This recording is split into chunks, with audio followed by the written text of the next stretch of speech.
Hi, and welcome back to the continuation on the book of Ephesians on the helmet of salvation. Uh, Let me read to you 1 Corinthians 15:19. I really hope that you remember this verse. If in this life only we have hope in Christ, we are of all men the most pitiable. And I really do not know how to make heaven real to people, that eternity real to people. Because we are, uh, most people, I'm talking about everyone in this world, most people, heaven is not real to them, and eternity is not in their mind. And even at an old age, they don't think about what happens after that. They may have their own beliefs, or they don't think about it at all. So I just want to make a very controversial statement, and I would like you to think and pray about it. Okay, and now this thinking has gone for more than a decade. Your best life now. Your best life now.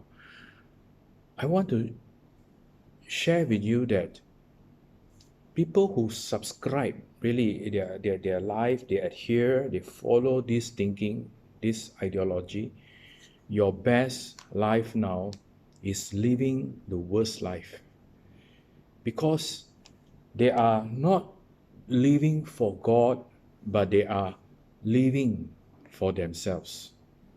The truth is not the best life now, but the Christ life now and hereafter. The Christ life now and hereafter. Jesus said, I am the way, the truth, and the life.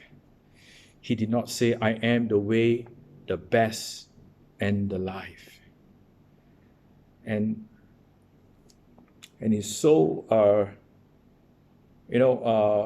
it's hard to imagine how people think, except that we know it's pure perversion and distortion.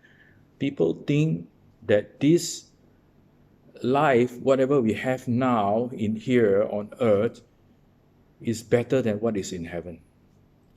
I just cannot come to grasp with how people can think that this life here now on earth is better than in heaven.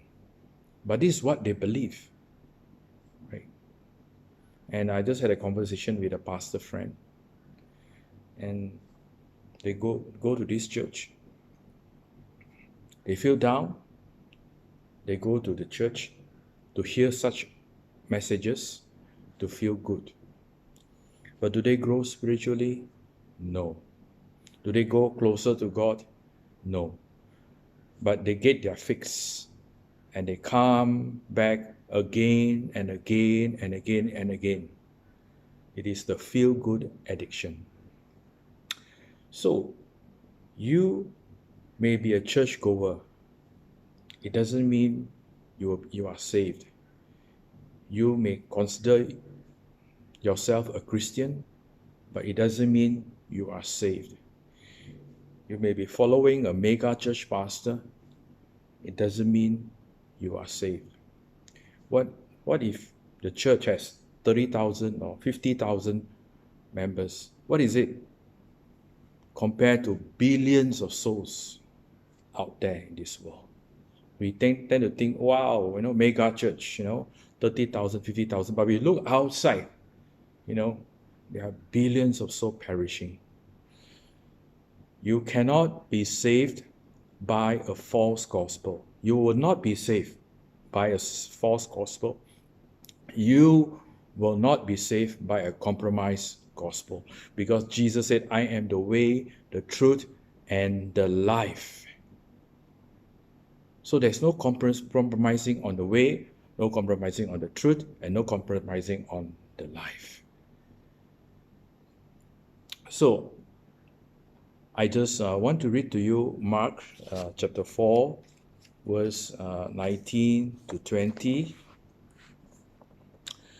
And the cares of this world, the deceitfulness of riches, and the desires of other things entering in choke the word, and it becomes unfruitful. But these are the ones sown on, okay, never mind, just 19 will do.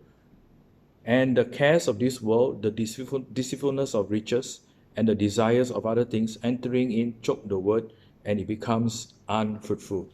And I repeat from before, if the devil cannot deter us using intimidation and fear, he will attempt to distract us using earthliness and temporariness. Intimidation and fear causes us to be unfaithful. Earthliness and temporariness cause us to be unfruitful. Okay, now I realize as I go along, I make a lot of grammatical errors. I was a home tuition English teacher, but I grew up in a non-English environment, so it's hard to break old habits, even though theoretically I know, but it's so I call my definition of Manglish, the way Malaysians speak English, is a bit further, meaning that like a car met in an accident, the whole car is mangled, crushed. So I sometimes I speak broken, Manglish. So God bless you, and until next.